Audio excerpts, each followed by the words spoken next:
सवाल है कि हिंदी का जो प्रथम महाकाव्य है साथियों किसे माना जाता है? तो जो हिंदी का पहला महाकाव्य है साथियों ये पृथ्वी राज रासो है। ये बात आपको ध्यान रखना है, बहुत पूछा जाता है। और इसके कौन साथियों रचनाकार है? चंद बरदाई है, ये भी आप लोग ध्यान रखेंगे। उसके बाद देखिए साथियों यूपी पुलिस में हिंदी के सेक्शन में आपसे पूछा जाएगा, 4 वाक्य आपको दिए जाएंगे, पूछा जाएगा कि इसमें से भाववाच्य कौन सा है, मुझे बताइए। तो तुम फूल तोड़ोगे ये भाववाच्य नहीं, अब चला जाए या बच्चे खेल रहे हैं ये भाववाच्य नहीं, पुस्तकें लिखी जाएंगी ये भी साथियों नहीं है। मैं कह सकता हूं कि अब चला जाए ये वाक्य साथियों भाववाच्य का ही उदाहरण है। उसके बाद देखिए जसोदा हरि पालने झुलावे। अब यहां पर देखिए एक मां का बच्चे के प्रति प्यार आपको दिख रहा है कि जसोदा हरि को पाल रही है, उनको झुला रही है झूले में। हलरावे दुलरावे मलहारे जोई सोई कुछ उपयुक्त। तो कुल मिला के जब आप देखो कि मां और उसके बच्चे में साथियों प्यार हो रहा है तो वहां पर कौन सा रस होता है? हमेशा वहां पर वात्सल्य रस होता है, आप लोग ध्यान रखेंगे। लेकिन अगर प्रेमी और प्रेमिका के साथियों बीच प्रेम हो रहा है, क्या प्रेमी और प्रेमिका के बीच अगर प्रेम हो रहा है तो वहां पर श्रृंगार रस आपको लगाना है। तो ये दोनों इंपॉर्टेंट फैक्ट आप लोग ध्यान रखेंगे। उसके बाद देखिए सरस्वती का पर्यायवाची इसमें से कौन सा नहीं, ये डायरेक्ट आपसे पूछा जाएगा। तो आप लोग ध्यान रखेंगे सरस्वती का पर्यायवाची वाणी होता है, वीणा पाणी होता है, शारदा होता है, लेकिन कमला नहीं होता है। अगला सवाल देखिए साथियों एकशु का तद्भव रूप क्या है, मुझे बताइए। देखिए एकशु की अगर बात करें तो ये एक तत्सम शब्द है, इसका तद्भव क्या हो जाएगा? एक हो जाएगा, यानी कि आंसर अगर आप कहे ऑप्शन नंबर सी तो मैं कहूंगा बिल्कुल करेक्ट है। प्रत्यय क्या होता है साथियों? अगर यहां पर लिखा होता कि उपसर्ग, अगर आपसे लिखकर आ जाए साथियों उपसर्ग क्या होता है या प्रत्यय क्या होता है, तो आप लोग ध्यान रखेंगे ये दोनों साथियों शब्द के अंश होते हैं। क्या होते हैं? ये दोनों साथियों उपसर्ग हो चाहे प्रत्यय हो, ये दोनों साथियों शब्द के अंश होते हैं। आंसर जिनका ए है मैं कहूंगा बिल्कुल करेक्ट है। जंगम का साथियों विलोम क्या होगा, मुझे बताइए। साथियों यहां पर अगर बात करें जंगम का विलोम क्या होगा साथियों, आप लोग ध्यान रखेंगे स्थावर होगा। आंसर आपका ऑप्शन नंबर ए के साथ जाएगा। अब देखिए यहां पर साथियों कि अब आपको यहां पर बताना है कि आदि का मतलब क्या होता है और अंत का मतलब क्या होता है। तो अगर बात करते हैं साथियों देखिए अंत का मतलब क्या होता है, मुझे अच्छा यहां पर ये पूछा किस शब्द युग के अंतर्गत आते हैं, यानी कि क्या ये सार्थक निरर्थक शब्द हैं, क्या ये विलोम शब्द हैं, क्या ये पर्यायवाची शब्द हैं, क्या ये निरर्थक शब्द है। तो अगर बात करें देखिए आदि का विलोम होता है अंत, तो मैं कहूंगा ये तो विलोम शब्द योग में है, इसलिए राइट आंसर आपका जाएगा ऑप्शन नंबर बी के साथ। अगर बात करें आदि का मतलब क्या होता है, बिल्कुल आखिर, और अंत का मतलब होता है बिल्कुल आखिर, और आदि का मतलब होता है शुरुआत। उसके बाद देखिए अगला सवाल है कि किस समूह में सभी सर्वनाम प्रश्नवाचक हैं। आप सभी लोग जानते होंगे प्रश्नवाचक सर्वनाम वो होते हैं जिनसे कोई चीज पूछी जाती है, जिनसे कोई सवाल पूछा जाता है जिन शब्दों के द्वारा। तो मैं कहूंगा कौन, क्या, किसने, ये शब्द साथियों कैसे हैं, ये शब्द सर्वनाम कैसे सर्वनाम है, ये प्रश्नवाचक सर्वनाम है, आप लोग साथियों ध्यान रखेंगे। चलिए उसके बाद देखिए अगला सवाल है आपकी स्क्रीन पर, मुझे बताइए। यहां पर लिखा हुआ है बड़ा घर, यहां पर लिखा हुआ है छोटा आदमी और नीला वस्त्र। इसमें आपसे पूछा जा रहा है साथियों विशेष्य क्या होगा। देखिए मैं कहूंगा साथियों अगर आपसे यहां पर पूछा जाता बड़ा घर में विशेषण कौन सा है, तो ये आपका क्या हो जाता साथियों विशेषण शब्द हो जाता, ठीक है ना। ये क्या हो जाता साथियों, ये आपका एक तरीके से जो ना होता ये आपका विशेषण हो जाता। लेकिन जब हम साथियों बात करते कि इसमें विशेष्य क्या होगा, तो ये घर आपका विशेष्य हो जाएगा, यानी कि जिसकी विशेषता बताई जाती है ना वो आपका विशेष्य होता है। जैसे कि यहां पर एक आदमी विशेष है, यहां पर वस्त्र विशेष है, नीले की अगर बात करते ये विशेषण हो जाएगा, छोटा की अगर बात करें विशेषण हो जाएगा। तो मैं कहूंगा विशेष यहां पर घर होगा, आदमी होगा और वस्त्र होगा। अब आपको देखना है कि कौन सा ऐसा ऑप्शन है जहां पर घर, आदमी और वस्त्र लिखा हुआ है। तो घर, आदमी, वस्त्र तो ऑप्शन नंबर सी में लिखा हुआ है, तो यही आपका बिल्कुल करेक्ट आंसर है। उसके बाद देखिए भाववाचक संज्ञा बताइए मुझे क्या आपका यहां पर सही जवाब होगा। देखिए बचपन है, जवानी है, बुढ़ापा है, ये सब क्या है, ये सब भाववाचक संज्ञा के अंतर्गत आते हैं, ठीक है ना। उसके अलावा लड़ाई है, ठीक है, ये सब साथियों भाववाचक के अंतर्गत ही आते हैं। कपूत का आपको बताना है कि विलोम क्या होगा। क्या कपूत का साथियों विलोम क्या होगा, तो कपूत का विलोम साथियों सपूत होता है। राइट आंसर आपका अगर है ऑप्शन नंबर सी के साथ तो मैं कहूंगा बिल्कुल करेक्ट है। उसके बाद देखिए साथियों चपल का विलोम आपको बताना, तो चपल का विलोम क्या होता है, शांत होता है। क्या होता है चपल का विलोम, शांत होता है। अगला सवाल देखिए कहीं की ईंट कहीं का रोड़ा, भानुमति ने कुनमा जोड़ा, ये एक लोकोक्ति है और इस लोकोक्ति का आपको बताना है साथियों मतलब क्या होता है। चलिए देखिए राजनीति करना साथियों क्या इसका मतलब होता है? तो मैं कहूंगा नहीं। व्यर्थ की वस्तुओं से महल खड़ा कर देना क्या इसका मतलब होता है? तो मैं कहूंगा नहीं। बेकार की चीजों का सार्थक प्रयोग करना इसका मतलब होता है? तो मैं कहूंगा नहीं। इधर उधर की बेमेल वस्तुओं को एकत्रित करना एक तरीके से कहा जाता है कि कहीं की ईंट कहीं का रोड़ा, भानुमति ने कुनबा जोड़ा। तो कुल मिला के आपका right answer option number D के साथ जाएगा। उसके बाद देखिए अगला सवाल है कि निम्नलिखित में से किस धातु से भाषा बनी है, मुझे बताइए। देखिए अगर बात करें भाषा की, अगर बात करें साथियों ये भाषा शब्द से बनी है। तो कुल मिला के आपका राइट आंसर जो जाएगा वो ऑप्शन नंबर है। उसके बाद देखिए अगला सवाल है, कानो सुनी बात पर यकीन मत करो। यहां पर साथियों आपको बताने कि इस क्वेश्चन का राइट आंसर आपका किस ऑप्शन के साथ जाएगा। अब देखिए रेखांकित पद कहां पर है? कानो सुनी पर रेखांकित है। अगर यहां पर रेखांकित होता ना तो पर पता कहां पर आता है? अधिकरण, अधिकरण कारक हो जाता है यहां पर साथियों, लेकिन यहां पर तो ऑप्शन भी नहीं है। तो मैं कहूंगा कानो सुनी यानी कि कानों से सुनी बात। क्या? कानों से सुनी बात। और जहां पर से आ जाता है वहां पर आपका करण कारक होता है। वहां पर आपका कौन सा कारक होता है? करण कारक होता है। तो यहां पर कौन सा कारक है? मैं कह सकता हूं कि यहां पर करण कारक है और यही आपका बिल्कुल करेक्ट आंसर है भाई। बहुत बढ़िया। वैरिको का जीवन बहुत कठोर होता है, ये आपका बिल्कुल सही जवाब हो जाएगा। उसके बाद देखिए प्रयोग के आधार पर शब्द के भेद कितने होते हैं? तो आप लोग ध्यान रखेंगे प्रयोग के आधार पर शब्द के 8 भेद होते हैं। अब उसके बाद देखिए साथियों एक कोई भी शब्द आपको दे दिया जाएगा, जैसे उद्यान यहां पर लिखा हुआ है और कहा जाएगा कि इस शब्द का वर्ण विच्छेद कीजिए। तो वर्ण विच्छेद साथियों पता आपको कैसे किया जाता है? मैं आपको समझा देता हूं। देखिए यहां पर लिखा हुआ है छोटा ऊ, तो सिंपल सा आपको छोटा ऊ लिख देना है जो कि सब ऑप्शन में लिखा हुआ है। अब यहां पर एक तरीके से दा आया है, ठीक है ना? क्या आया है साथियों? दा आया है, लेकिन हलंत वाला दा आया, तो इसमें हलंत नहीं लगा हुआ है तो ये कट हो जाएगा। इसमें हलंत लगा हुआ है, ठीक है, तो ये होगा या तो ये होगा या तो ये होगा। उसके बाद साथियों यहां पर या आया हुआ है, ठीक है ना? क्या आया हुआ है साथियों? और या के नीचे भी हलंत आएगा, तो यहां पर या के नीचे हलंत नहीं है तो ये भी कट हो जाएगा। अब या तो ये होगा या तो ये होगा। उसके बाद साथियों यहां पर आप लोग देख पा रहे हैं कि बड़े आ की मात्रा है, तो यहां पर बड़े आ की मात्रा आना चाहिए, छोटे आ की थोड़ी ना आना चाहिए, तो ये भी आंसर नहीं हो सकता। उसके अलावा ना आ जाएगा, ना के नीचे हलंत और छोटे आ की मात्रा लगी तो छोटा आ जाएगा। मैं कह सकता हूं कि अगर उद्यान शब्द का वर्ण विच्छेद करेंगे तो कैसे बनेगा? ऑप्शन नंबर सी की तरह बनेगा और यही आपका बिल्कुल करेक्ट आंसर है। मध्य स्वर मुझे बताइए क्या होता है? देखिए पूरे अंग्रेजी वर्णमाला में स्वरों में अगर मध्य स्वर की बात करते हैं तो सिर्फ एक होता है मध्य स्वर जो कि छोटा आ होता है, ठीक है ना? तो कुल मिला के अगर बात करें मध्य स्वर आपका क्या हो जाएगा? छोटा आ हो जाएगा। अगर मान लीजिए ये जीभ है, जीभ के अगर 3 पार्ट करेंगे और ये आपका मध्य स्वर हो जाएगा, ये अग्र स्वर हो जाएगा, ये पश्च स्वर हो जाएगा। तो जब आप छोटा आ बोलेंगे ना तो मध्य वाला आपका जीभ का मध्य वाला हिस्सा काम करेगा, आ, ठीक है ना? तो कुल मिला के पूछा जाता है मध्य स्वर कौन सा होता है? तो सिर्फ छोटा आ जो होता है वो मध्य स्वर के अंतर्गत आता है। उसके बाद देखिए अतीव शब्द में निम्नलिखित में से कौन सा उपसर्ग है? आपसे कुल मिला के यहां पर पूछा जा रहा है। देखिए यहां पर अगर बात करें अति धन इव हो जाएगा, यानी कि अति क्या हो जाएगा? उपसर्ग हो जाएगा। आंसर आपका ऑप्शन नंबर डी के साथ जाएगा। बाघ का स्त्रीलिंग क्या होता है मुझे बताइए। तो भाई साहब बाघ का स्त्रीलिंग क्या होता है? बाघिन होता है। क्या होता है? बाघिन होता है। कहां पर लिखा हुआ? ऑप्शन नंबर बी में लिखा हुआ है। उसके बाद देखिए निम्नलिखित वाक्यों में से अशुद्ध वाक्य का चयन कीजिए, यानी कि 3 वाक्य बिल्कुल शुद्ध हैं, 1 वाक्य अशुद्ध है। अशुद्ध वाक्य का आपको चयन करना है। देखिए संजय देखने में सुंदर लगता है, कोई दिक्कत नहीं, बिल्कुल सही वाक्य है। गीता अच्छी पुस्तक है, बिल्कुल कोई दिक्कत नहीं, कोई त्रुटि नहीं इसमें। हेमा मुझसे प्यार करती है, कोई दिक्कत नहीं, बिल्कुल सही बात है, ठीक है ना? मैंने आपके लिए शहर के अच्छी होटल से खाना मंगवाया। अरे भाई शहर के अच्छे होटल होता तो मैं कह सकता था कि वाक्य सही है। होना क्या चाहिए था? मैंने आपके लिए शहर के अच्छे होटल से खाना मंगवाया है, तो यहां पर अच्छी आ गया। तो कौन सा वाक्य अशुद्ध होगा? ऑप्शन नंबर ए वाला वाक्य अशुद्ध होगा, यानी कि आंसर आपका जाएगा ऑप्शन नंबर ए। साथियों अगर आपको वीडियो थोड़ी भी पसंद आई हो, मैं नहीं कहता कि मैं बहुत एक तरीके से आपके लिए होताती हूं, लेकिन कुल मिला के अगर बात करें अगर आपको वीडियो थोड़ी भी पसंद आई है तो इस वीडियो को कम से कम 1 लाइक और एक प्यार भरा अपना साथियों कमेंट तो एक बार जरूर कर देंगे, क्योंकि मैं साथियों वीडियो होने के बाद आपके कमेंट्स को पढ़ता हूं और आपके कमेंट्स से मतलब कुल मिला के बहुत आप प्यार दे रहे हैं। और अगर बात करें बच्चों का सपोर्ट क्या है? बच्चों का सपोर्ट बहुत है, ये समझ लीजिए। डेली साथियों लाखों लोग पढ़ रहे हैं इस अदने से इंसान से। क्या? लाखों लोग पढ़ रहे हैं, ठीक है ना?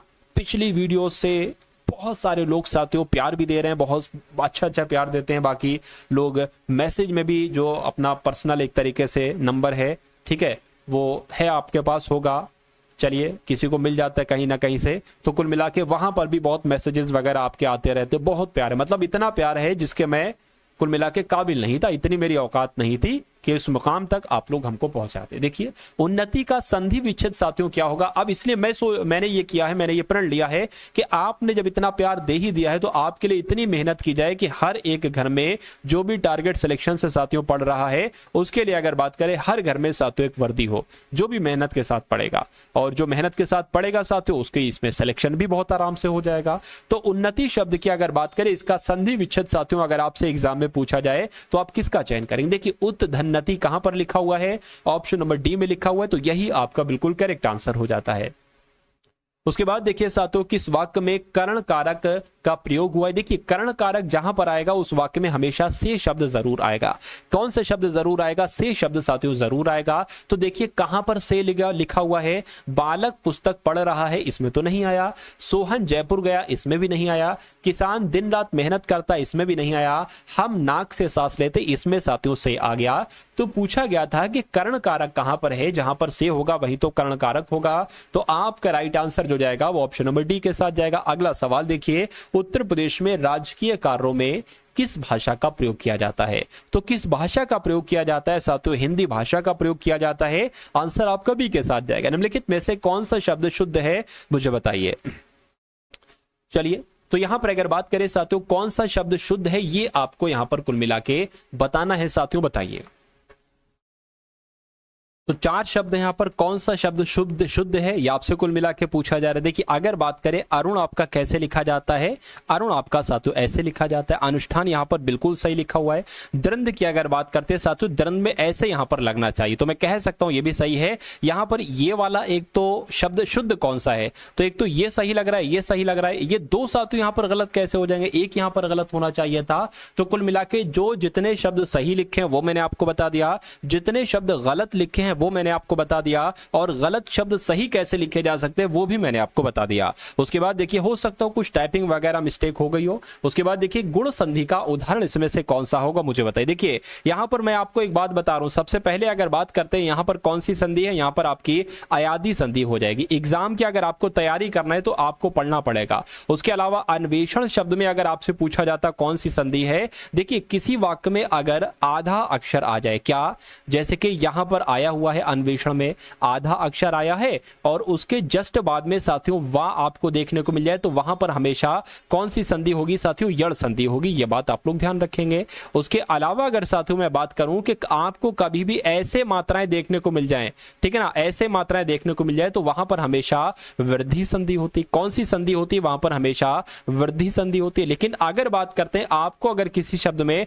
ऐसी मात्रा या ऐसी मात्रा देखने को मिले तो वहां पर हमेशा गुण संधि होती है। तो कुल मिला के मैं कह सकता हूं साथियों कि इस क्वेश्चन का राइट आंसर आपका ए होगा, क्योंकि यहां पर पूछा गया था कि गुण संधि कहां पर है, मैंने आपको बताया कि ऐसी मात्रा यहां पर लगी है, तो ऑप्शन नंबर ए वाले में गुण संधि हो जाएगी और यही आपका बिल्कुल करेक्ट आंसर हो जाता। भाई बहुत बढ़िया, वेरी गुड क्लास। अब उसके बाद देखिए साथियों अगला सवाल है आपकी स्क्रीन पर, देखिए और मुझे बताइए राइट आंसर क्या होगा। देखिए यहां पर अगर बात करते हैं साथियों हम लोग के अविराम का अर्थ निरंतर होता है। बिल्कुल, विराम का मतलब रुकना और आ लग गया तो ये उसका विलोम हो जाएगा। अविराम मतलब निरंतर, और परंतु इसके समरूपी शब्द अभिराम का मतलब क्या होता है मुझे बताइए। तो अभिराम की अगर बात करते हैं, अभिराम का मतलब सुंदर होता है और अविराम का मतलब निरंतर होता है। तो कुल मिला के आंसर आपका जाएगा ऑप्शन नंबर सी के साथ। अगला सवाल आपकी स्क्रीन पर बताइए कि उत्तर प्रदेश राजकीय पुरातत्व संग्रहालय कहां पर स्थित है। तो अभी आपने साथियों 37 क्वेश्चन देखे, हिंदी के 37 क्वेश्चन देखे। अब आप साथियों जीके जीएस और यूपी जीके के 38 क्वेश्चन देखेंगे। उसके बाद रीजनिंग को हम लोग देखेंगे और मैथ को हम लोग देखेंगे, ठीक है ना। तो अभी तो एक पड़ाव आपका पूरा हुआ है, अभी 3 पड़ाव आपके और बाकी हैं। मेरा मानना है कि आपकी तैयारी बहुत ही बूस्ट हो जाएगी ये सिंगल क्लास को देखकर, ठीक है ना। अगर बात करते हैं साथियों उत्तर प्रदेश राजकीय पुरातत्व संग्रहालय ये कहां पर स्थित है, तो ये इलाहाबाद में स्थित है। आंसर आपका ए के साथ जाएगा। सैयद सालार मेला कहां पर लगता है, तो ये साथियों यूपी के बहराइच में लगता है सैयद सालार मेला। उसके बाद देखिए भारत कला भवन साथियों कहां पर है, आपसे अगर पूछा जाए तो आप लोग याद रखेंगे कि ये बनारस में है, यानी कि भारत कला भवन कहां पर है, बनारस में है। विकिपीडिया के संस्थापक साथियों कौन है, तो आप लोग ध्यान रखेंगे लैरी सेंगर और जिमी वेल्स इनका नाम है, और यही विकिपीडिया के संस्थापक है। ये सभी एक तरीके से जाता है। उसके बाद देखिए एक नृत्य है साथियों जो बहुत आपके एग्जाम में पूछा जाता है, मोहिनी अट्टम। मैं कहता हूं कि जिस नृत्य के अंत में अगर अट्टम लग जाए तो वो कहां का नृत्य होगा, वो केरल का नृत्य होगा। आंसर आपका जाएगा बी के साथ। उसके बाद देखिए सुंदरवन का डेल्टा, क्या सुंदरवन का डेल्टा साथियों कौन सी नदी बनाती है, ये आपसे यहां पर पूछा जा रहा है, मुझे बताइए। तो अगर बात करते हैं साथियों गंगा ब्रह्मपुत्र नदी बनाती है, तो मैं कहूंगा कि आपका आंसर यहां पर बिल्कुल करेक्ट हो जाता है। उसके बाद देखिए अगला सवाल है कि निम्नलिखित में से किस क्षेत्र में साल भर वर्षा होती है। अगर आपके एग्जाम में साथियों डायरेक्ट क्वेश्चन आ जाए तो मेरा मानना है कि आंसर आप क्या बताएंगे, आप आंसर बताएंगे भूमध्य रेखीय में, यानी कि भूमध्य रेखीय क्षेत्र में साल भर वर्षा होती है। आंसर आपका बी के साथ जाएगा।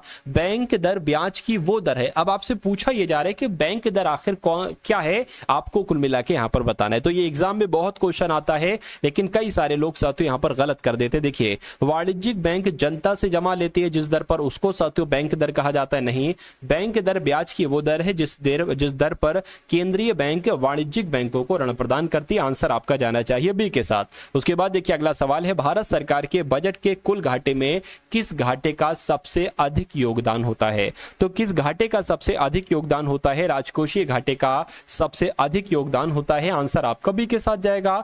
भारत में अधिकतर बेरोजगारी जो है साथियों वो कैसी है, तो संरचनात्मक है। अगर सवाल पूछा जाए कि भारत में अधिकतम बेरोजगारी कैसी है, तो साथियों संरचनात्मक बेरोजगारी है। उसके बाद देखिए कुटीर ज्योति योजना साथियों किससे संबंधित है, ये आपको यहां पर बताना है। देखिए ग्रामीण क्षेत्रों में कुटीर उद्योगों को प्रोत्साहन देने से मैं कहूंगा नहीं, या ग्रामीण क्षेत्रों में बेरोजगारों को रोजगार प्रदान करने से, या ग्रामीण क्षेत्रों में गरीबी रेखा से नीचे जीवन यापन करने वाले परिवारों को विद्युत सुविधा उपलब्ध कराने से संबंधित है कुटीर ज्योति योजना। तो यानी कि आपका राइट आंसर जो होगा वो ऑप्शन नंबर सी के साथ जाएगा। उसके बाद देखिए भारतीय संविधान की कौन सी विशेषता इंग्लैंड से ली गई है, मुझे बताइए। तो अगर बात कर दे साथियों यहाँ पर जो संसदीय प्रणाली है, क्या ये इंग्लैंड से लिया गया है, तो मैं कहूंगा बिल्कुल सही, आपका राइट आंसर ए के साथ जाएगा। उसके बाद देखिए भारत में प्रधानमंत्रियों का निम्नलिखित में से कौन सा कालक्रम सही है, ये आपसे कुल मिला के यहां पर साथियों पूछा जा रहा है। चलिए यानी कि सबसे पहले प्रधानमंत्री कौन बने, तो मैं कहूंगा पंडित जवाहरलाल नेहरू, तो 2 नंबर पहले आ जाएगा।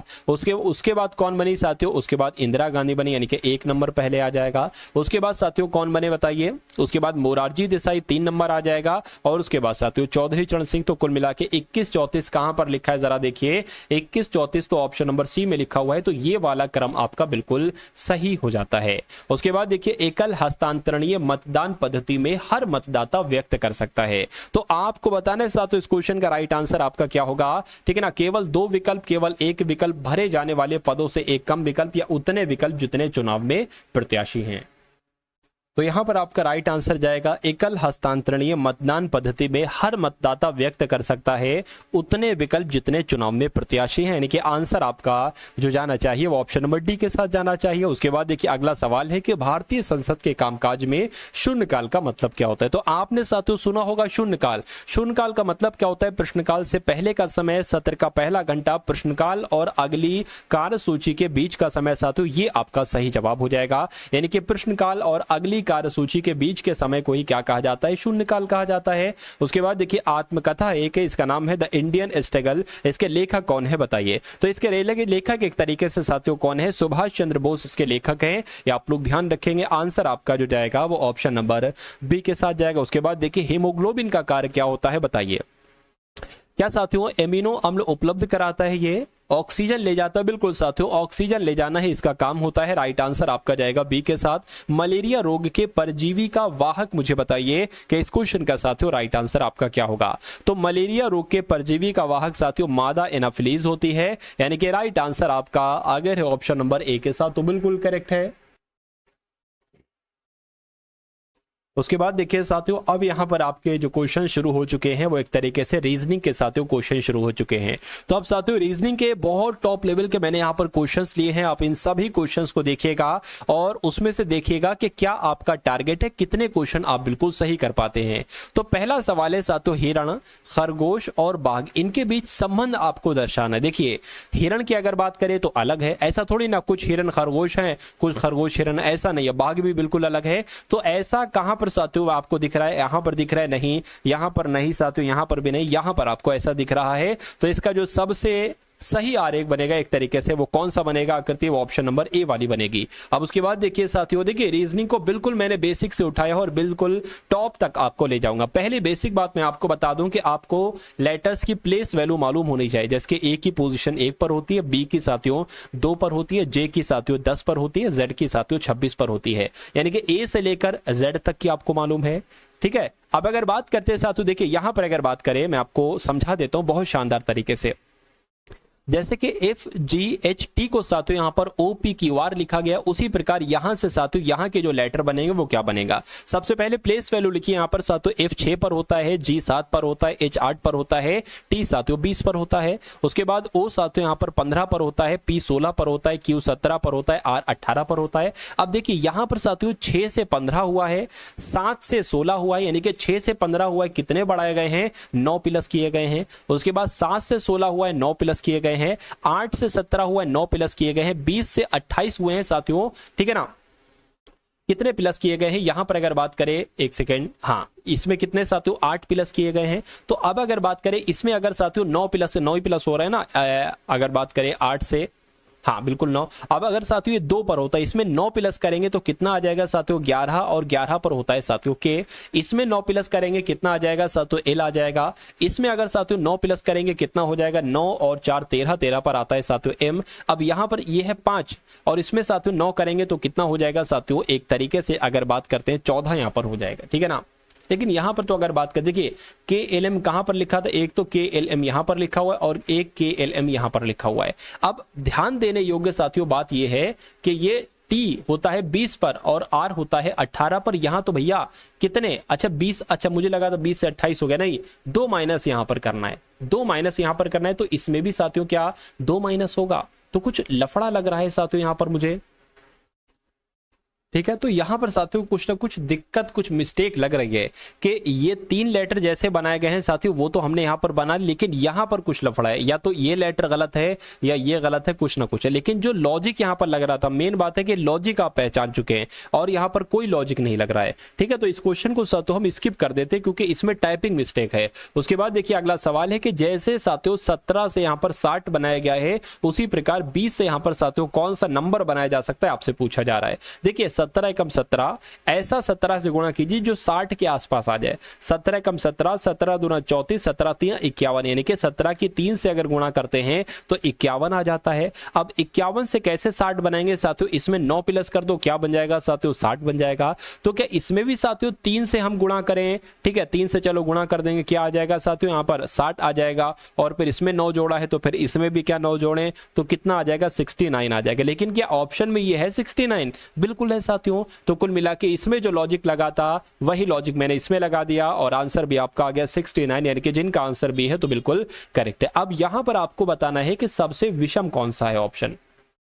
ऐसे सवाल आपसे साथियों पूछे जाते हैं तो विषम सबसे मुझे बताइए कि यहां पर आपको विषम कौन सा लग रहा है। देखिए जे होता है आपका साथियों 10 पर, के 11 पर और ओ 15 पर होता है और पी 16 पर होता है। उसी प्रकार यहां पर अगर बात करें एम 13 पर, एन 14 पर और एस 19 पर, टी 20 पर होता है। उसी प्रकार देखिए यहां पर 3 और ए 1 पर होता है, बी 2 पर होता है, डी 4 पर होता है। इसको अगर देखें साथियों ओ 15 पर, पी 16 पर, डब्ल्यू 23 पर और आपका 24 पर हो जाएगा एक्स। अब यहां पर देखिए ये 10 से 11 हुआ है, 15 से 16 हुआ है, 13 से 14 हुआ है, 19 से 20 हुआ, मतलब एक एक प्लस हो रहा है, एक एक प्लस। इसमें भी एक प्लस, लेकिन इसमें नहीं हुआ एक प्लस और इसमें 2 प्लस कर दिया गया है। इसमें भी साथियों एक प्लस हुआ है और इसमें भी एक प्लस हुआ है। तो मैं कहूंगा कि जो लॉजिक इसमें लगा है वही लॉजिक इसमें लगा और वही लॉजिक इसमें लगा है, लेकिन इसमें कुछ अलग लॉजिक लगा है। तो मैं कहूंगा कि सबसे विषम कौन सा होगा? ऑप्शन नंबर सी वाला होगा और यही आपका बिल्कुल करेक्ट आंसर है। अब यहां पर भी आपको बताना है साथियों कि सबसे विषम कौन सा है, सबसे अलग कौन सा है, ठीक है ना। देखिए 162, 405, 567, 644। सबसे अलग क्या है, अगर हम साथियों इस वाले नंबर की गुणा करा दें 8 से तो क्या बन जाएगा, ये नंबर हमें प्राप्त हो जाएगा 2 8 16। अगर हम इस नंबर की गुणा साथियों 8 से करा दें तो हमें 40 प्राप्त हो जाएगा, यानी कि 5 8 40। अगर हम इसकी गुणा साथियों 8 से करा दें तो 7 8 56 प्राप्त हो जाएगा। ये है क्या, इसकी गुणा साथियों 8 से करा दें 4 8 तो 32 है, लेकिन यहाँ पर 64 है। तो मैं कहूंगा सबसे अलग कौन सा ऑप्शन है, ऑप्शन नंबर डी वाला है, और यही आपका बिल्कुल करेक्ट आंसर है भाई। बहुत बढ़िया, वेरी गुड क्लास। उसके बाद देखिए, अब अगर बात करें यहां पर इस श्रृंखला में एक गलत संख्या है, और उस गलत संख्या के बारे में आपसे पूछा जा रहा है कि कौन सी वो गलत संख्या है, बताइए। देखिए साथियों यहां पर 6 से 9 हुआ है तो सिंपल सी बात है 3 बड़ा है। यहां पर 9 से 15 हुआ है, जाहिर सी बात है साथियों यहां पर 6 बड़ा है। तो यहां पर कितना बढ़ा दिया, यहां पर साथियों 7 बढ़ा दिया। अरे भाई 7 कैसे बढ़ेगा, देखिए 3 बड़ा, 6 बड़ा, या हो सकता हो 12 बड़े, या हो सकता हो साथियों यहां पर 9 आ जाए, या हो सकता हो ऐसे मतलब 3 का पहाड़ा चल रहा हो, 3 6 9 12 ऐसे करके बढ़ रहा हो। या दूसरी कंडीशन हो सकती है डबल डबल बढ़ रहा हो कि 3 का डबल 6, फिर 6 का डबल 12। तो अगर इसके अकॉर्डिंग बात करें, पहले 3 बढ़ाया, फिर 6 बढ़ाया, फिर अगर 12 यहां पर साथियों बढ़ाएंगे तो यहां पर 27 आ जाना चाहिए, ठीक है ना। अब मान लीजिए, अब यहां पर 27 से इसको 51 लाने के लिए हमें कितना बढ़ाना होगा, ये 12 का डबल यानी कि 24 बढ़ाना होगा। तो देखिए जरा, क्या 27 और 24 51 होता है साथियों, तो बिल्कुल हाँ भाई 51 होता है, बिल्कुल सही साथियों। तो उसके अलावा अब इसको 51 से 99 बढ़ाने के लिए 48 लगाना होगा। तो क्या 51 और 48 साथियों 99 होता है, देखिए जरा, बिल्कुल साथियों 99 होता है। तो मैं कहूंगा कि यहां पर 27 नंबर ही आएगा, और ये जो 22 लिखा हुआ है ना, ये गलत है। और यही तो आपसे पूछा गया था कि गलत संख्या कौन सी है, तो 22 नंबर गलत है। और 22 नंबर कहां पर लिखा हुआ है, ऑप्शन नंबर सी में लिखा हुआ। भाई बहुत बढ़िया, वेरी गुड क्लास। उसके बाद देखिए अगला सवाल है आपकी स्क्रीन पर, बहुत शानदार तरीके से साथियों देखिए और बताइए कि इस क्वेश्चन का राइट आंसर आपका क्या हो सकता है। चलिए देखिए साथियों, देखिए सब कुछ हम लोग कंप्लीट करेंगे, चाहे वो रीजनिंग में कोई टॉपिक हो, चाहे वो मैथ में कोई टॉपिक हो। तो इस वीडियो को साथियों आप देखते रहिए और अपनी तैयारी को तगड़ा करता रहिए। ये समझ लीजिए हर एक मिनट में आपकी सिलेक्शन से दूरी घट रही है, क्या आप सिलेक्शन के साथ नजदीक पहुंचते जा रहे हैं, ठीक है ना। अब यहां पर अगर बात करें, रमेश अमित का भाई है, तो सिंपल सा जैसे कहा गया है कि रमेश जो है ना ये अमित का भाई है, तो वैसे आप लिख दीजिए, सवाल में जो जो कहा जा रहा है वो करते जाइए। उसके बाद कहा गया कि सुषमा सतीश की बहन है, ठीक है भाई, सुषमा सतीश की बहन होगी। अमित सुषमा का पुत्र है, यानी कि ये जो अमित है ना साथियों, अमित ये किसका पुत्र है, ये सुषमा का पुत्र है। तो जब अमित सुषमा का पुत्र है तो साथियों रमेश भी सुषमा का पुत्र होगा, यानी कि सुषमा मां है, इसके 2 लड़के हैं रमेश और अमित। वहां पर कहा गया था कि सुषमा सतीश की बहन है, यानी कि जो सुषमा है ना, ये सुषमा ये सतीश की बहन है। चलिए कोई दिक्कत नहीं, सतीश की बहन हो गई। तो कहने के रमेश से सुषमा का क्या संबंध, यानी कि सुषमा रमेश का साथियों क्या संबंध है, ये कुल मिला के, यानी कि सुषमा और रमेश कहां पर है, तो कुल मिला के सुषमा रमेश यहां पर, यह तो इनके बीच का संबंध आपसे पूछा जा रहा है। तो भैया ये तो पुत्र है ना, ये माता जी हैं, तो पुत्र आपका क्या हो जाएगा, आंसर हो जाएगा। जहां पर ऑप्शन नंबर सी है वहां पर आपका राइट आंसर है। अब उसके बाद देखिए अगला सवाल है आपके स्क्रीन पर साथियों, देखिए और मुझे बताइए राइट आंसर क्या होगा। अब यहां पर अगर बात करें साथियों, देखिए 24 है, 2 है, 4 है, 3 है। अब ये जो स्टार आपको दिख रहा है ना, यहां पर आप अगर लगाएंगे बराबर भाग गुणा तो आपका कैलकुलेशन बराबर हो जाएगा। ये यहां पर ये लगाएंगे, ये लगाएंगे, ये लगाएंगे। तो ऐसे क्वेश्चन में सबसे नीचे से चलना होता है, नीचे से चलते हैं तो मैक्सिमम बार हमें आंसर जल्दी मिल जाता है। तो अगर यहां पर हम बराबर लगा लें, उसके बाद साथियों गुणा है तो गुणा लगा लिया, उसके बाद भाग है तो भाग लगा लिया। अब सबसे पहले तो 3 से कट नहीं पाएगा 4, इसलिए ये इक्वेशन आपकी क्या हो जाती है साथियों, फेल हो जाती है।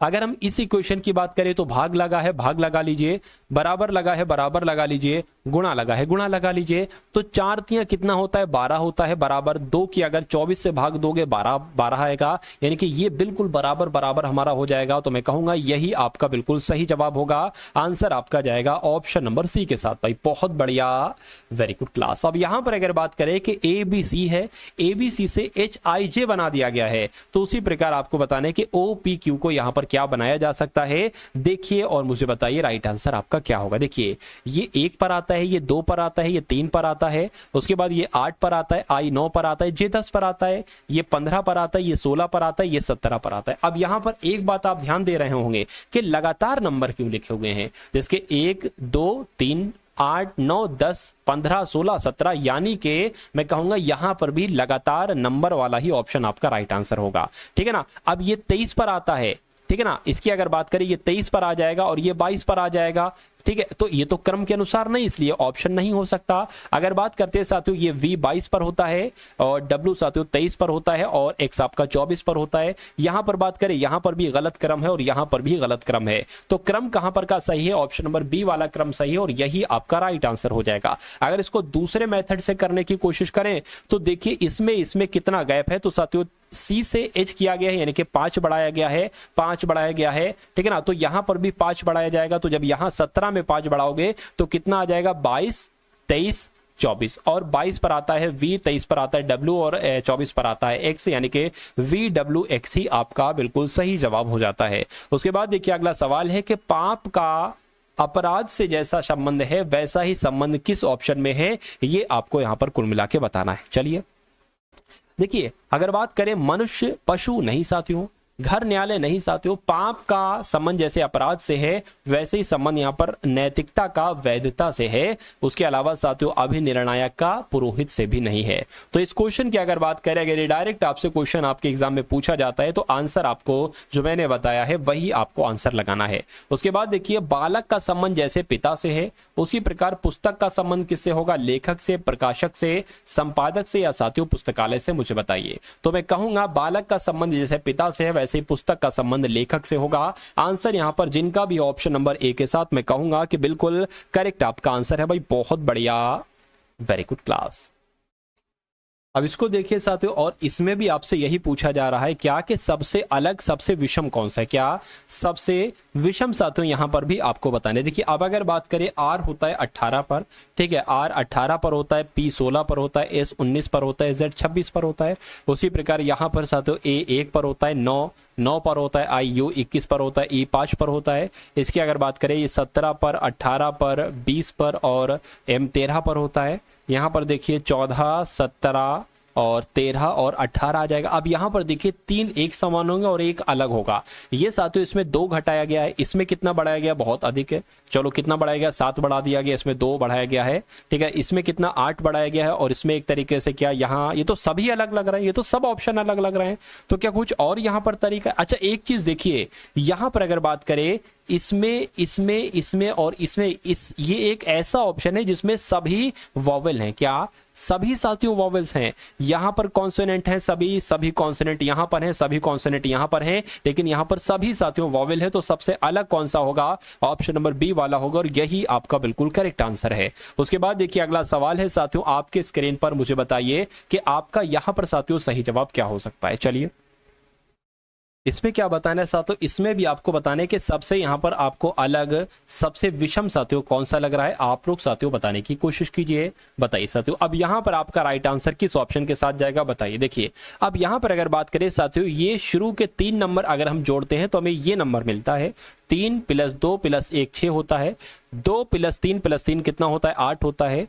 3 + 2 + 0 5 होता है, लेकिन 2 और 1 कितना होता है साथियों? यहाँ पर 5 आया है। तो मैं कहूंगा कि डी वाला सबसे अलग हो जाएगा। इन पहले यानी कि ए बी सी में एक अलग लॉजिक है और डी वाले में साथियों एक अलग लॉजिक है। अब यहाँ पर अगर बात करें साथियों, यहाँ पर भी आपको बताने के सबसे विषम क्या होगा मुझे बताइए। देखिए कार का एक तरीके से साथियों विलोम हम कह सकते हैं अवकाश, दिन का विलोम रात्रि होता है। ठीक है, आगे बढ़ने का एक तरीके से विलंब हो जाएगा, विलोम ही हो जाएगा। प्राया का साथियों एक तरीके से क्या होता है? प्राया मतलब क्या होता है? एक तरीके से प्राया का मतलब अक्सर होता है और सदैव का मतलब हमेशा होता है। तो इसमें एक तरीके से अगर बात करें, ये तो साथियों एक तरीके से क्या थे?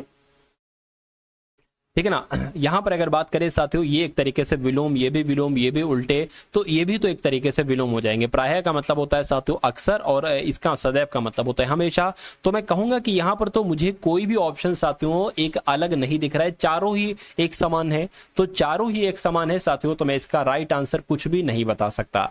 ठीक है ना, तो कुल मिला के जो चीज थी वो आप लोग साथियों समझ चुके होंगे। अब उसके बाद देखिए अगला सवाल है आपके स्क्रीन पर, बताइए आपका राइट आंसर क्या होगा। यहां पर साथियों 2 खाली जगह है। है। अब देखिए इस टाइप का कभी भी सवाल आपके सामने आता है तो एक मेथड मैं आपको बता रहा हूं, वो आप लोग ध्यान रखेंगे। आप सबसे पहले काउंट कीजिए कितने लेटर हैं प्लस कितनी खाली जगह है। तो 1 2 3 4 5 6 7 8 9 10 11 12 13 14 15।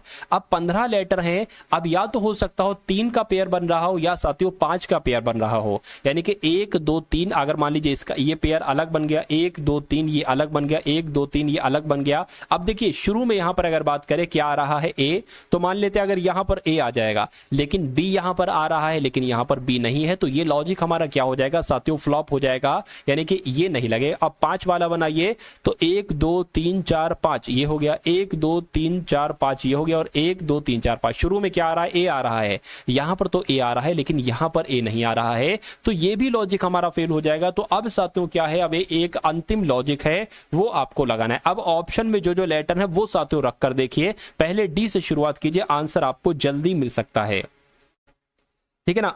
चलिए तो इसको अगर बात करें ए बी, ए लिखा हुआ है तो यहां पर साथियों ए आ जाएगा, ए, और यहां पर बी आ जाएगा, यहां पर ए आ जाएगा, उसके बाद बी सी ए आ जाएगा, बी सी ए आ जाएगा। क्या कुछ बना, A B B A C A B नहीं बना साथियों यहां पर, तो ये क्या होगा, ये हटाइए, ये ऑप्शन आपका जो होगा वो साथियों नहीं बन सकता है।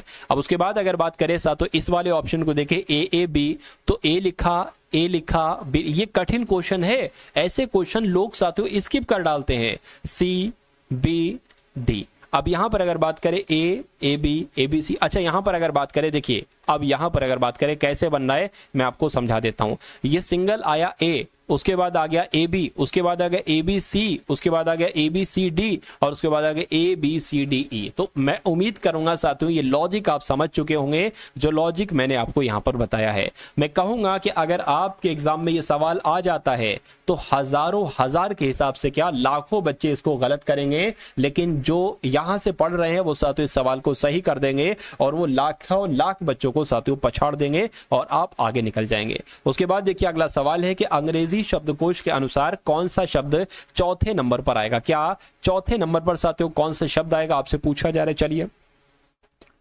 देखिए यहां पर अगर साथियों बात करें, ये क्यू यू यहां पर लिखा, क्यू यू यहां पर लिखा, क्यू यू यहां पर लिखा, क्यू यू यहां पर लिखा है, ये ए लिखा हुआ है तो ये साथियों सबसे पहले आ जाएगा। उसके बाद इसको हटा दीजिए, अब ये हट गया। उसके बाद साथियों देखिए ये ई है ना, उसके बाद साथियों ये आपका आ जाएगा, ठीक है। चलिए इसको भी हटा दीजिए।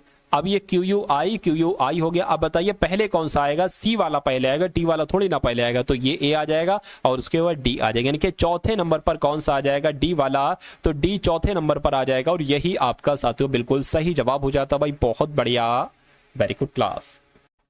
यदि KINDLE को एक कूट भाषा में साथियों क्या लिखा जाता है, यहां पर लिखा हुआ है कि EL, क्या साथियों ELDNIK लिखा जाता है, इसको ये लिखा जाता है, तो उसी कूट भाषा में EXOTIC को क्या लिखा जाएगा। अब यहां पर अगर आप इन लेटर को बहुत ध्यान से देखेंगे और इन लेटर को आप बहुत ध्यान से देखेंगे तो आप पाएंगे कि इन लेटर की ही मदद से ये लेटर बनाया गया, यानी कि इस शब्द से यही लेटर बनाए गए। कुल मिला के कैसे बनाए गए ये मैं आपको साथियों बता देता हूं। बहुत आसान सा क्वेश्चन है, लेकिन अगर आपने थोड़ा ध्यान नहीं दिया ना तो ये क्वेश्चन आप नहीं कर पाएंगे। देखिए जो सबसे पहला है वो सबसे अंत में हो गया, जो दूसरा शुरुआत में है वो दूसरा अंत में हो गया, उसके बाद ई सबसे अंत में है, ई सबसे पहले हो गया, इस टाइप से है, यानी कि सी यहां पर सबसे अंत में है तो सी सबसे पहले आ जाएगा, उसके बाद आई है तो दूसरे नंबर पर आई आ जाएगा, उसके बाद टी है तो टी आ जाएगा, उसके बाद ओ आ जाएगा, फिर एक्स आ जाएगा, फिर ई आ जाएगा। और ऐसा साथियों कौन से ऑप्शन में लिखा हुआ है, आपसे पूछा जा रहा है CITOXE, ऐसा ऑप्शन नंबर डी में लिखा हुआ है, तो यही आपका क्या होगा, यही आपका बिल्कुल करेक्ट आंसर हो जाता है। अब उसके बाद देखिए अगला सवाल है, जरा यूपी पुलिस कांस्टेबल के फेवरेट क्वेश्चन तो आप लोग देख लीजिए। ये साथियों वो क्वेश्चंस है जो हर बार यूपी पुलिस के पेपर में आते ही आते हैं। तो यहां पर साथियों क्या है, यहां पर कुछ नहीं है, यहां पर साथियों कथन लिखा हुआ है, ठीक है ना, और पूर्व धारणाएं दी गई हैं, यानी कि कथन के आधार पर आपको बताना है कि कौन सी पूर्व धारणा अंतर्गत आती है, कौन सी नहीं आती है। चलिए तो अगर बात करते हैं साथियों यहां पर कथन की, तो वित्तीय घाटों को पूरा करने के लिए बिक्री करों की दरों को बढ़ा दिया गया है।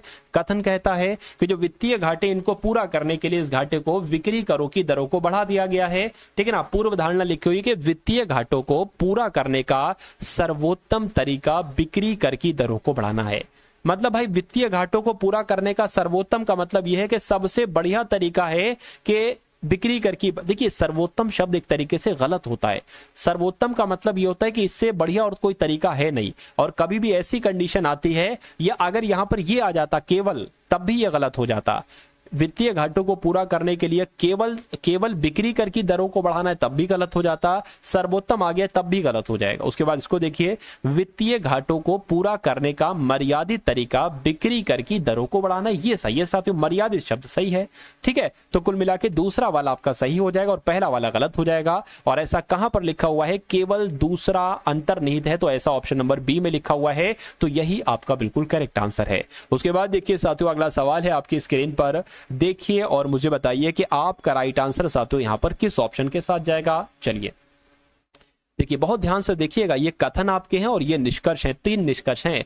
कुछ वर्ष दशक हैं, तो मान लीजिए साथियों ये क्या हो जाएंगे, ये आपके वर्ष हो जाएंगे। और कहने के कुछ वर्ष दशक हैं, तो मान लेते इतने वर्ष क्या हो जाएंगे साथियों, इतने वर्ष आपके क्या हो जाएंगे, एक दशक हो जाएंगे। तो इतने वर्ष आपके दशक हो गए, कुछ वर्ष आपके दशक हो गए। दूसरा देखिए, सभी शताब्दियां दशक हैं, तो मैं कहूंगा साथियों शताब्दियां क्या, सभी शताब्दियां क्या है साथियों, सभी शताब्दियां दशक हैं, तो दशक के अंदर ही आएगा शताब्दियां। ठीक है, अब अगर बात करें, एक निष्कर्ष में लिखा हुआ है कि कुछ शताब्दियां वर्ष हैं, शताब्दियां ये हैं, वर्ष ये है, दूर दूर तक कोई रिश्ता नहीं दिख रहा है, तो कैसे भाई कुछ शताब्दियां वर्ष हो जाएगा। ठीक है ना। उसके अलावा बात देखिए साथियों कि कुछ दशक वर्ष हैं, अब कुछ दशक वर्ष हैं, बिल्कुल इतने दशक जो होंगे वो साथियों वर्ष हो जाएंगे, ये तो आपका बिल्कुल सही है।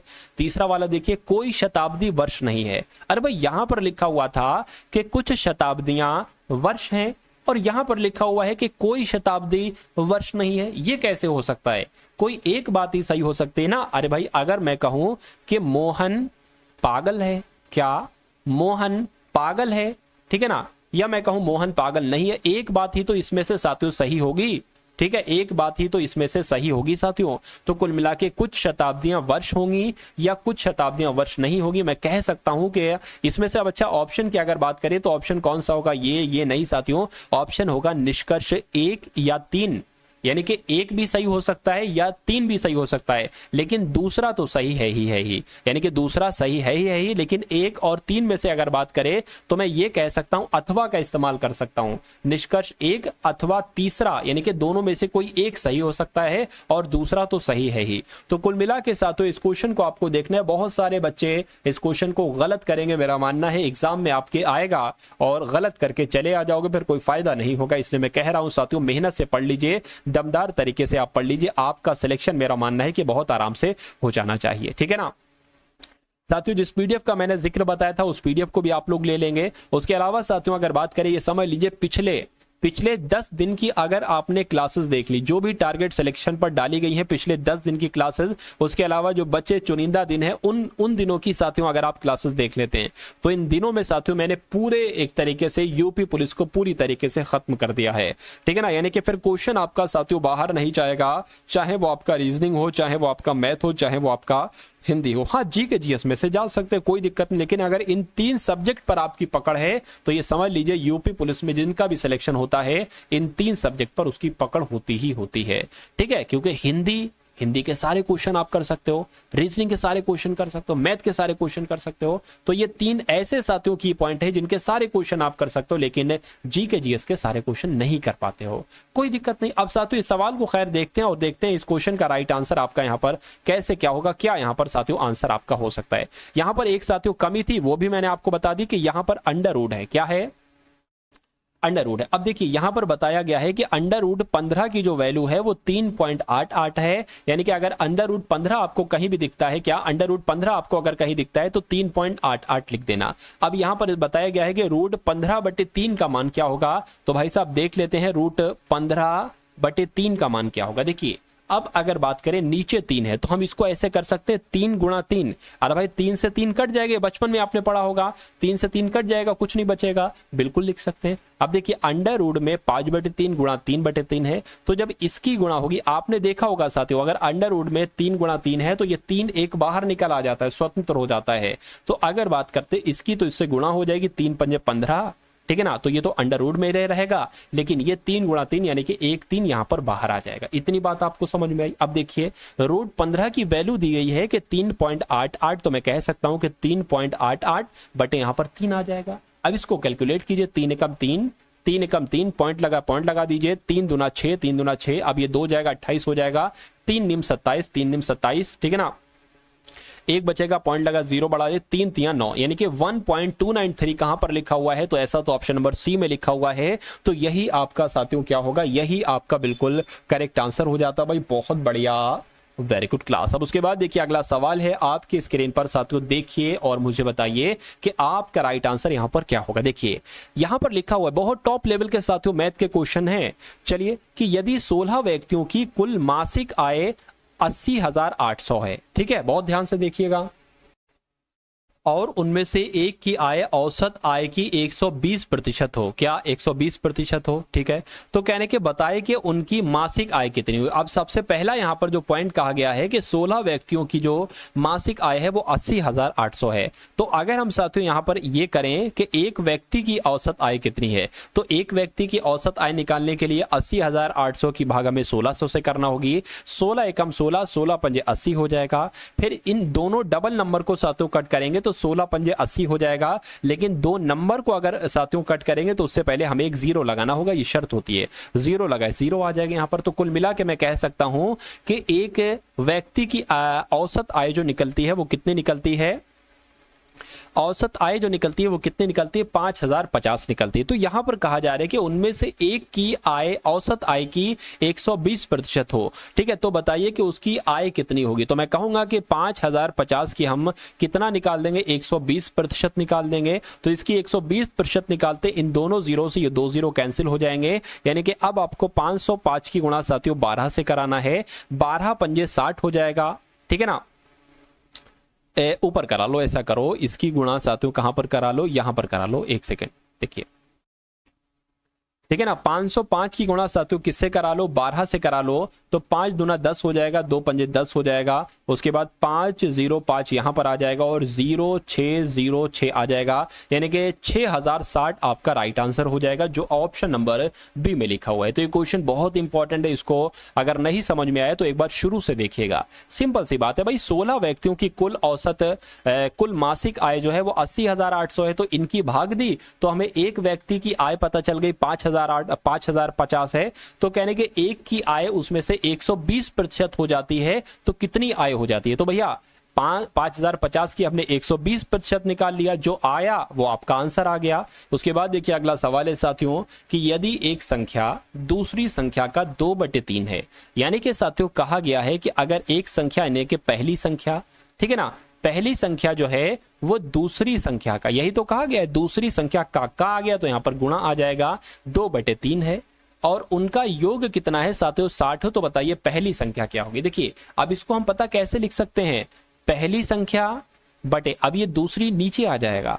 दूसरी संख्या क्या, पहली संख्या दूसरी संख्या बराबर 2/3 है, यानी कि अगर पहली संख्या 2x है तो तीसरी संख्या क्या होगी, 3x होगी। और कहने कि अगर उन दोनों संख्याओं को जोड़ देते हैं, यानी कि मैं कहूं कि 2x प्लस 3x 3x, इन दोनों का योग कितना है, 60 है, यानी कि इन दोनों का योग 60 है, यानी कि 5x बराबर साथियों 60 और x बराबर कितना आ जाएगा, 12 आ जाएगा। और अभी 5 से कट करोगे, 5 एकम 5, 5 दूना 10, यानी कि x बराबर साथियों 12 आ गया। तो कहने के पहली संख्या क्या होगी, पहली संख्या आपकी क्या थी 2x, दूसरी संख्या क्या थी 3x। तो अगर x बराबर 12 है तो 2x बराबर कितना हो जाएगा साथियों 24 हो जाएगा, और 24 आपका बिल्कुल सही जवाब हो जाता। अगर तीसरी संख्या पूछते तो साथियों 36 आप बताते, 12 3 36। उसके बाद देखिए अगला सवाल है साथियों, आपके स्क्रीन पर देखिए और मुझे बताइए कि आपका यहां पर साथियों जो सही जवाब है वो किस ऑप्शन के साथ जाएगा। देखिए यहां पर सवाल में थोड़ी सी मिस्टेक है, लेकिन मेरा मानना है कि सवाल बहुत टॉप लेवल का है। ये सवाल अगर आप समझ लेते हैं तो साथियों हजारों लाखों बच्चों से आप आगे निकल जाएंगे। कहां पर निकल जाएंगे, हजारों बच्चों से आप आगे निकल जाएंगे अगर इस सवाल को साथियों आप समझ लेते हैं, ठीक है ना। तो कुल मिला के अगर बात करते हैं यहां पर, चलिए चलिए, अब एक इस सवाल को आपको सॉल्व करना है। अब कैसे आप सॉल्व करेंगे मैं आपको साथियों तरीका बता रहा हूं, लेकिन मैं आपको एक कॉन्सेप्ट बता दे रहा हूं कि अगर साथियों मान लीजिए रूट में 5 लिखा हुआ है तो इसको आप पता कैसे लिख सकते हो। अगर आपको रूट हटाना है तो आप लिखोगे 5 की घात 1/2।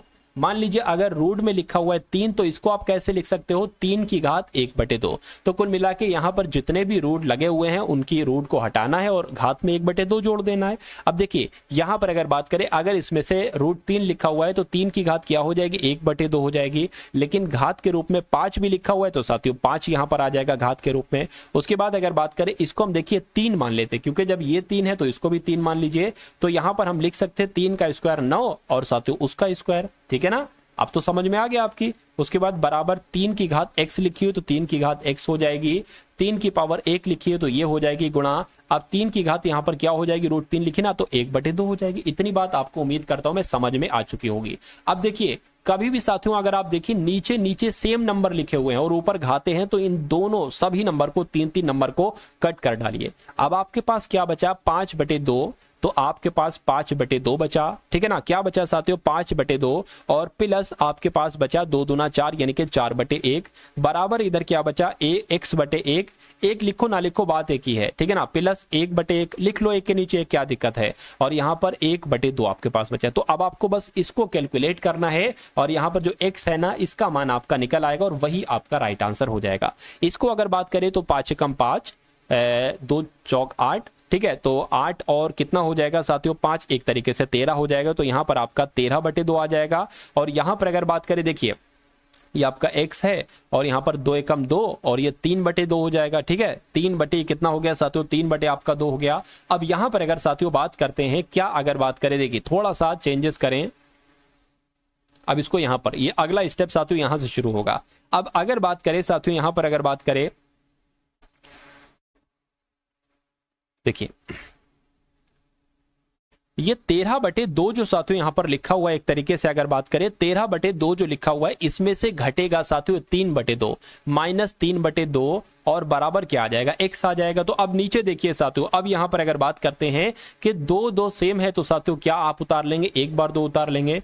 13 माइनस 3 है यानी कि यहां पर 10 आ जाएगा। x बराबर 10/2 है यानी कि यहाँ पर क्या आ जाएगा, 2 एकम 2 2 पंजे 10। तो मैं कहूंगा x बराबर क्या आ गया, 5 आ गया। तो पूछा आपसे क्या जा रहा था कि x का मान क्या होगा, भाई साहब x का मान 5 होगा। यानी कि जिनका आंसर है ऑप्शन नंबर डी के साथ, मैं कहूंगा कि आप सभी का आंसर बिल्कुल करेक्ट भाई, बहुत बढ़िया, वेरी गुड क्लास। 100 के बाद 5 क्वेश्चन और बचे हैं, यानी कि कुल मिला के 105 क्वेश्चन साथियों आज के इस वीडियो में हम लोग यहाँ पर देखने वाले हैं। इन सभी क्वेश्चंस को देखिएगा, भले आप थोड़ा सा थक गए हों लेकिन साथियों सिलेक्शन अगर आपको चाहिए है, सिलेक्शन अगर आप लेना चाहते हैं तो थोड़ी सी दिक्कत आपको सहना पड़ेगी।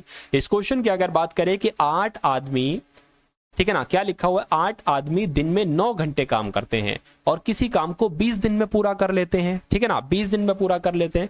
तो बताइए कि 7 आदमी दिन में 10 घंटे अगर कार्य करते हैं तो उस कार्य को कितने दिन में पूरा करेंगे। देखिए 8 आदमी, ये 8 आदमी 9 घंटे काम करते हैं, 9 घंटे काम करते हो, इसको 20 दिन में निपटा लेते हैं, ठीक है ना, 20 दिन में साथियों इसको निपटा लेते हैं। तो कह रहे हैं कि 7 आदमी अगर 10 घंटे काम करेंगे तो इसको कितने दिन में निपटा पाएंगे, ये आपसे कुल मिला के पूछा जा रहा है। तो कुछ नहीं साथियों, देखिए यहां पर अगर बात करें 8 गुणा 9 गुणा 20 आ गया। अब ये 7 गुणा 10 है ना, ये इसके नीचे आ जाएगा, यहाँ पर 7 गुणा 10 और ये क्या आ जाएगा, दिन आ जाएगा। यानी कि इसको कैलकुलेट कर दो, आपको पता चल जाएगा कि 10 घंटे, ठीक है ना, 7 आदमी 10 घंटे कार्य करके उस कार्य को कितने दिनों में पूरा करेंगे। तो ये 0 से ये 0 कैंसिल हो जाएगा आपका, इतनी बात समझ में आ गई।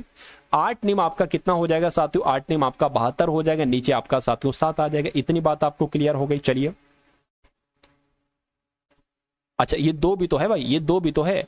तो 72 दूना कितने होते हैं, 72 दूना कितने हो जाएंगे आपके 4 और इतने हो जाएंगे साथियों। यानी कि यहां पर आपका क्या आ जाएगा, 144/7 आ जाएगा। इसको अगर साथियों कट करें, देखिए 7 एकम 7, 7 दूना आपका 14 आ जाएगा और यहां पर क्या आ जाएगा, 4 आ जाएगा। तो मैं कह सकता हूं कि 2 सही 4/7 दिनों में साथियों क्या किया जा सकता है, उस कार्य को पूरा किया जा सकता है। और ऐसा कहां पर लिखा हुआ है, ऐसा आपका ऑप्शन नंबर डी में लिखा हुआ है।